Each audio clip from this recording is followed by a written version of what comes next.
Also, I'm going to show you how to get signed in to your Zoom account. So once you go to zoom.us, you can click sign up. It's free. It is free. You want to make sure that you sign in with your Google account. That's how Zoom is going to know that you belong to the school district. So click sign in with Google.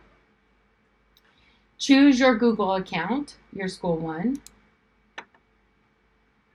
and create account. And now you're in. So you can do a couple of things here. You can download the Chrome extension, which will allow you to start meetings kind of on the fly quicker. But there's some settings that you can do, you can set ahead of time that make it a little bit easier. So over here on the settings, I'll just go through these. So start meetings with the host video on. So if you want your video to be on when you start, click that, toggle that on. Start meetings with participant video on. We're going to leave that off so that when participants first come in, you don't see them. That way there's no kinds of oopsies when what they're doing while they're getting everything set up. Audio type, leave it as telephone and computer audio. Join before host means that there might be students or participants just sitting in the meeting waiting for you. We want to leave that off. You have a personal ID, which I'll go over in a second. You can use that when scheduling a meeting, but just leave it off. You can require a password when scheduling meeting. I'm going to toggle that off because I don't want a password. Require a password for instant meetings. I'm going to leave that one on. Require a password for personal meetings, off. Embed password and link for one-click join. That means you can leave it and it'll put the password in the link if you send it to someone. Mute participants upon entry. This is a good one to toggle on so that as people are joining your Zoom, meeting, they are automatically muted. You can send a meeting reminder, but you don't need to. Allow meeting participants to send a message visible to all participants for the chat. Leave that on. We're going to toggle off private chat for students particularly. Auto-save chat. If you want, you can auto-save it. Play a sound when participants join or leave.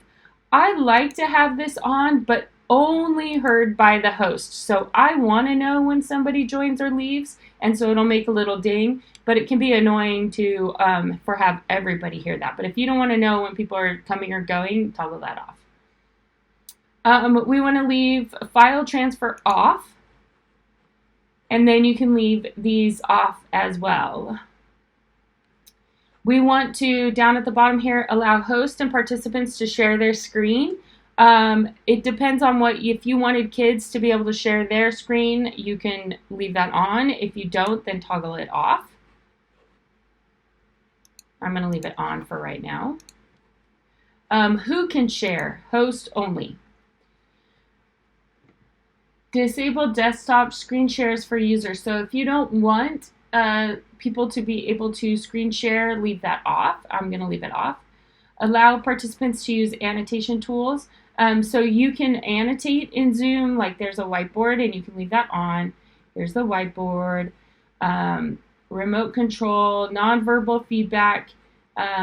So I'm going to turn this on so that they can leave nonverbal feedback. Breakout rooms, if you want to be able to put people into breakout rooms, you can. I'm going to turn that on.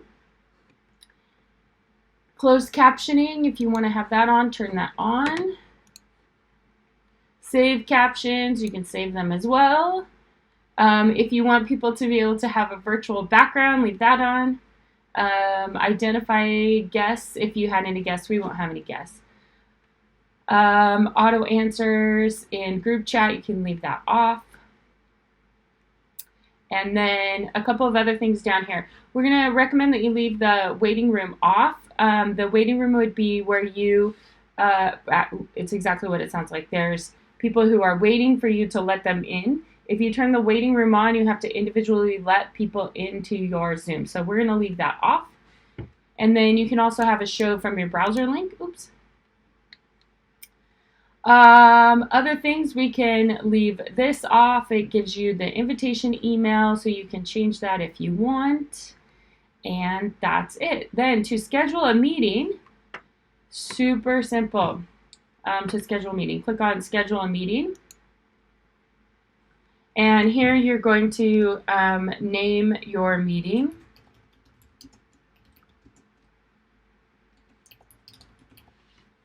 And I'm going to put my description. And then you can put the time. This is really for you. You can start it whenever you want and end it whenever you want, but this would be basically information. If you put that the meeting starts at 10, but you don't actually start it until 10:15, that's fine. If you put it's an hour long, but it actually goes 3 hours, it's not going to stop your meeting. It's just information only. Again, here, I'm going to turn my host video on so that they can see me and participant video off. I'm going to allow people to join by telephone or computer audio, and then I'm going to mute participants upon entry. And then I'm going to click Save.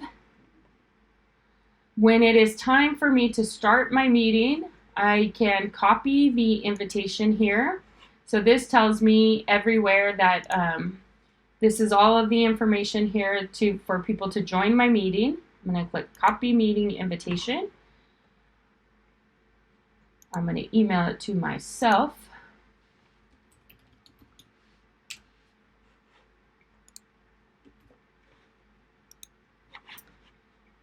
And when it is time to start the meeting, I will click Start This Meeting.